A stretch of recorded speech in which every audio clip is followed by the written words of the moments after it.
আসসালামু আলাইকুম রহমতুল্লাহি বারাকাতুহু। আমরা তো দেশ নিয়ে অনেক রাজনীতি করেছি। পশ্চিমে ইরানে হামলা করেছে যুক্তরাষ্ট্র এবং ইসরায়েল মিলে 53 জন শিক্ষার্থী নিহত। আসেন এবার আমরা বাংলাদেশের যত জনগণ আছি, যত নেতাকর্মী আছি, বিশ্ব যুদ্ধ নিয়ে একটু মাথা ঘামাই।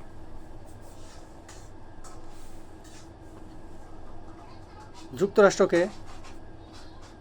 স্থান দিয়েছে সৌদি আরব, কাতার, কুয়েত এবং ইরাক।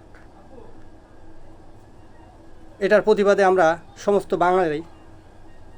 সমস্ত জাতি বাংলার আমরা একটা আন্দোলন করি। তারা কেন যুক্তরাষ্ট্রকে জায়গা দিল ইরানের উপর হামলা করার জন্য? এটা কি সঠিক হয়েছে? অবশ্যই আমরা তো বাংলাদেশ নিয়ে অনেক মাথা ঘামাই, অনেক নেতাকর্মী আছি, এই খারাপ ওই খারাপ, এগুলো বাদ দিয়ে সবাই আসুন আমরা সবাই এক হয়ে আন্দোলন করি।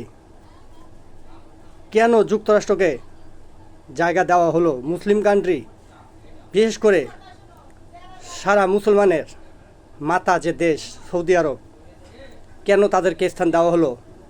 আর তাদের স্থান পেয়েই যুক্তরাষ্ট্র আর ইসরায়েল মিলে ইরানে হামলা করেছে। অবশ্যই আমাদের সারা বাংলাদেশে গণ অভ্যুত্থানের প্রয়োজন আছে একটা, কারণ আমরাও সবাই মুসলমান।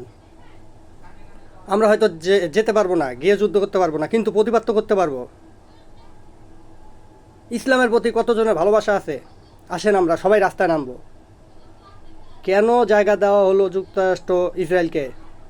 এর প্রতিবাদে নামতেই হবে, নামতেই হবে, নামতেই হবে। ইরানে ভয়াবহ হামলা করছে, ভয়াবহ। আসুন সবাইকে বিনীত অনুরোধ করতেছি, তারেক রহমান সহ, জামাতের আমির সহ সবাইকে বলছি, এনসিপি নেতাদেরকে সহ সবাইকে বলছি, আসেন কালকে আমরা একজোট হয়ে সারা বাংলাদেশ গণমিছিল করব। আমরা তো মুসলমান, কেন ইরানে হামলা হলো?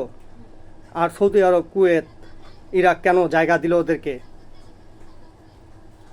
আপনারা সবাই একমত থাকলে অবশ্যই আমাকে লাইক, কমেন্ট, শেয়ার সব করবেন, যেন আমি আরও বেশি বেশি ভিডিও করতে পারি। আর আপনারা যদি আমাকে সাপোর্ট না করেন, আমি ভিডিও করার কোনো আমার এনার্জি থাকবে না। তাই আসুন সবাই কালকে সারা বাংলাদেশে আমরা আন্দোলন করি, সেটা সুষ্ঠু আন্দোলন। সবাই মুসলমান আমরা, ইরানে কেন হামলা হলো, আর আমাদের মুসলমান কান্ট্রি যুক্তরাষ্ট্রকে কেন জায়গা দিল। সবাই ভালো থাকবেন। ইরানবাসীর জন্য, ইরানের জনগণের জন্য এবং সমস্ত মুসলমানের জন্য দোয়া রাখবেন। মুসলমানের জন্য জয় হয়, আল্লাহ জয় করে। আল্লাহ হাফেজ।